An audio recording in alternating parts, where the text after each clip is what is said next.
간밤에 새로 들어온 소식과 사람들의 관심을 끈 뉴스를 전해드리는 뉴스 열어보기 시간입니다. 먼저 세계일보입니다. 미국 대선 결과를 예측하는 베팅판에 역대 가장 많은 판돈이 몰렸습니다.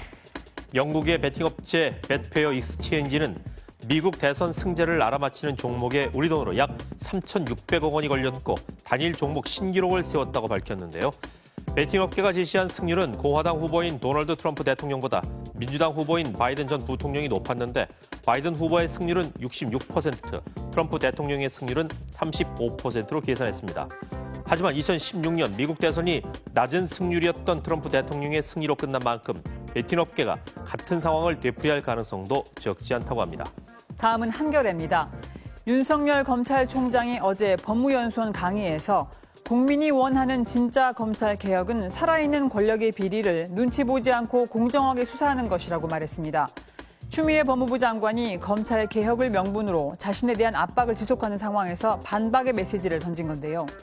앞서 추 장관은 입장문을 발표해 검사들과 소통하겠다면서도 검찰총장의 언행과 행보가 검찰의 정치적 중립을 훼손하고 국민적 신뢰를 추락시키고 있다고 윤 총장에 대한 비판을 이어갔습니다.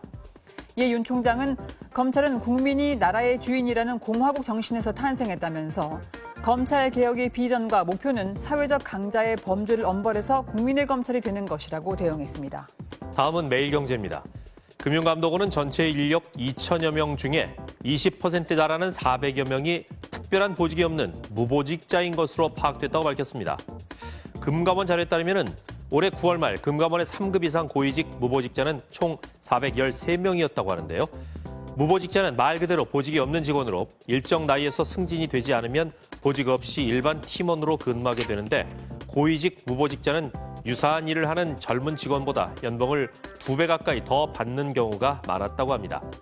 뿐만 아니라 금감원이 예산을 크게 늘릴 때마다 오히려 카드 대란과 채용 비리, 옵티머스 사기 펀드 사건 같은 금융 대란이 발생하면서 금융감독원의 새로운 통제 시스템이 필요하다는 지적도 잇따라 제기되고 있다고 합니다. 경향신문 살펴봅니다. 납품업체를 상대로 하도급 대금을 부당하게 지급한 현대중공업에 대해서 법원이 이례적으로 징벌적 손해배상을 인정했습니다. 징벌적 손해배상이란 대금을 부당하게 인하하거나 하도급법을 중대하게 위반했을 때 피해액의 3배까지 배상하게 하는 제도인데요. 선박 엔진 부품을 생산하는 삼형기계는 현대중공업이 2016년 상반기 하도급 대금을 일방적으로 10% 인하하고 이미 납품받은 선박 엔진 부품 100여 개의 대금을 하자 발생을 이유로 지급하지 않았다고 주장했습니다. 법원은 삼형기계가 청구한 징벌적 손해배상을 인정하면서 피해액의 1.64배인 5억 원을 배상하라고 판결했는데요. 법원이 현대중공업의 하도급 갑질에 대해 이런 판결을 내린 건 경영상 어려움을 명분으로 이루어지는 불공정 갑을 거래를 강력하게 제동을 걸겠다는 뜻으로 해석된다고 합니다. 다음은 조선일보입니다. 최근 주한 프랑스 대사관 담벼락에 무슬림을 무시하지 말라, 우리를 공격하면 죽는다는 내용의 협박 전단이 붙어 경찰이 수사에 나섰습니다.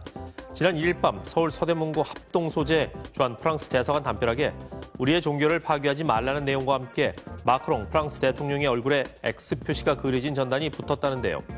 경찰청 관계자는 최근 CCTV를 분석해서 외국인 남성 2명이 전단을 붙이고 가는 걸 확인했다면서 남성들의 신원을 파악하는 중이라고 설명했습니다. 끝으로 머니투데이입니다. 삼성전자 노사가 어제 새로운 노사 관계를 위한 첫발을 내디뎠습니다. 이재용 삼성전자 부회장이 지난 5월 무노조 경영이란 말이 나오지 않도록 하겠다고 밝힌 지 6개월 만에 노사가 만난 건데요. 삼성전자 사측과 노동조합 공동교섭단은 1차 본교섭을 진행하면서 단체 교섭과 관련한 기본 원칙과 함께 교섭위원 활동 시간 보장 등 기본 합의서에 각각 서명했습니다. 통상 수개월이 걸리는 노사 단체 협약이 체결되면 삼성전자는 창사 51년 이래 최초의 노사 단체 협약이라는 새 기록을 쓰게 됩니다. 지금까지 뉴스 열어보겠습니다.